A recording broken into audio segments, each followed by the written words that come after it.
Teacher Kathy. Welcome to my channel. On this channel today, I'm going to talk about, as the title says, Outschool's new changes to one-to-one classes. I'm a little frustrated. If you want to know about more things that I noticed that happen with Outschool, or what I'm doing to maybe help supplement my income with one-on-one classes or private group classes outside of Outschool or my TPT store, click the subscribe so you can get future videos. That really does help my channel and boost me up. I really would love it if you click that subscribe, that bell, and the like. Thanks so much. Okay, let's get into it. So if you're not on Outschool and or you didn't read their latest posting, they sent out a notice talking about their new changes to one-on-one classes. Now, some of the changes they've made I really like allowing parents to be able to see our availability and book the class according to our availability instead of us listing times and days under the class. That is helpful. That may increase enrollments, and that's awesome. But one of the things that I don't like that they changed, and I don't know all the changes that they made, but the two biggest ones that stand out to me is the price increase. Now, I understand that the market is, from what their email says, between $60 and $100 per hour. And they're requiring us for any classes that are listed under the English or math subjects to be $30 an hour. This is $10 more than what I currently charge. I currently charge $20, some students $15 per 50 minutes, so basically an hour. I went about 3 months ago, I moved my classes from 15 up to 20, but some of those families complained and did not like that price increase because they had multiple students enrolled with me, and so that made it more expensive for them. So I went back down to the 15 to keep those students, to make the families happy, to practice that customer service.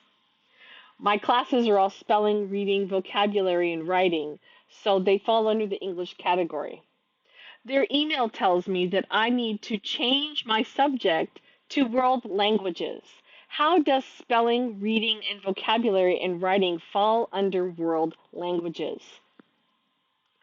I'm an English teacher. I'm a native speaking English, and I don't understand why I have to do this. Why do I have to do this? Why can I not list under English? Because that's what my classes are. This is going to reduce the amount of students that find my classes, first off.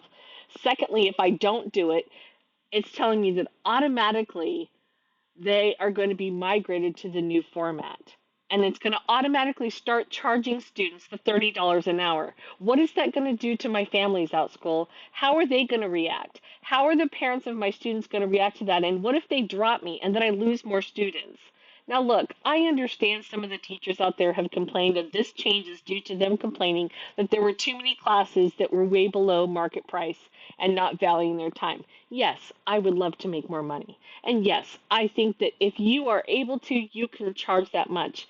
And yes, I think that's totally okay. But what I don't like is that Outschool has always been a place that allowed us to make those choices in our own business on what we're going to charge. For me, I don't want to increase to that amount and make those families that can't afford it not be able to get tutoring. I'm in this to help students learn to read better, write better, spell better, and know the definitions of words better. I'm not in this to make a bunch of money. And if they can't afford $30 an hour or $40 an hour or 50 or 60, then they don't get tutoring. And that to me does not seem very inclusive, Outschool. You say you're an inclusive company to everybody from every walk of life. This is not being inclusive. This is specifically targeting families who are low income and cannot afford these prices, especially homeschooling families, which is what most of your market is, that have multiple students enrolled in classes. They can't afford this. They cannot afford this. And they're not going to get the tutoring or the help that they need to make their education better and help them move forward in their education. How is that inclusive? How is that including all students from walks of life? How is this making this possible for the students that sometimes need it the most? Parents who have more money that can afford these classes for their students, most of the time their students, their families can afford this stuff. students that do need it the most, what I meant to say is the students who don't need students who can afford it typically don't always necessarily need it the most. The students who need it the most are in low income families whose families are not able to help them as much and they can't afford $30 an hour. So I've been placed in a conundrum and I don't know quite how to proceed. And I've asked multiple people at Outschool for a response to this question of how is this inclusive? How is this making students from low income be part of the group? How is this not treating teachers like employees instead of independent contractors? How is this good for our business? How? How? How is this helping us if we lose students and we're down to zero? Like everybody else, my student amount and amount of students I've had enrolled has significantly decreased. It's like half of what I was making a year or two ago. Now I know that's largely due to the pandemic, but how am I going to market to families if I have to do a requirement of $30? So you're forcing me, Outschool, to have to go off platform because these families are going to go off platform. But then I'm going to lose some of them. So how do I keep those families and keep working with those students with those bonds that have been made and those connections that have been made and those attachments that have been made? How do I not lose these students? Well, if you're going to force our hand and make us do this within the next month, I'm going to have to break the rule and go on Outschool and give them my contact information off of the platform so they can continue to take classes from me privately, which loses income for you and pulls me and those students off the platform. I don't want to do this. I've stuck to that rule up to this point, and I know other teachers don't, but I have because I don't want to be kicked off and I love Outschool, but what am I supposed to do? I don't know. I don't know. So if you guys have suggestions that isn't the regular canned response from Outschool saying this is better and we need to charge more and blah, blah, blah, blah, blah,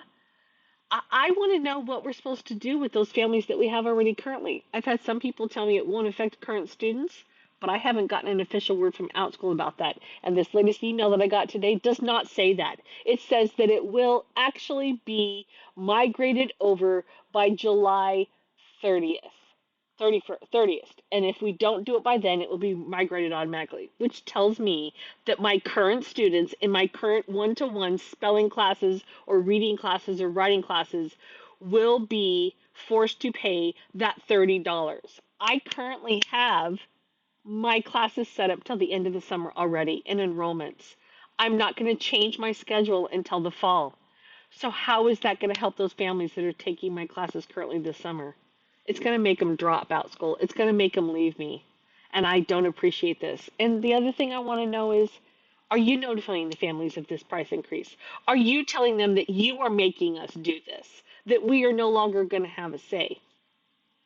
Or do I have to spend my time that I'm not paid for and notify all these families one by one because there's no system to mass email all of them on your platform that Outschool is forcing my hand and I have to do this? If that's the case, you're going to lose teachers and students. At least you're going to lose me. I normally don't put this kind of stuff out in the public, but I've had it. I'm at my wit's end. If you have some constructive feedback or comments or helpful input, I'd love for you to share. But if you want to make comments that are going to be mean and cruel and fight me, I'm not going to fight back. I'll just remove your comment. But I'd love to hear from those of you that had input on how to help. Because, yes, I'd like to make more money, but I don't want to lose my current students. And I don't know how to stop this from happening except break some of Outschool's rules. And I don't want to do that, but I don't know what else I'm supposed to do because I don't want to lose my current students. All right, thanks for listening. I'd love to hear your input. Bye.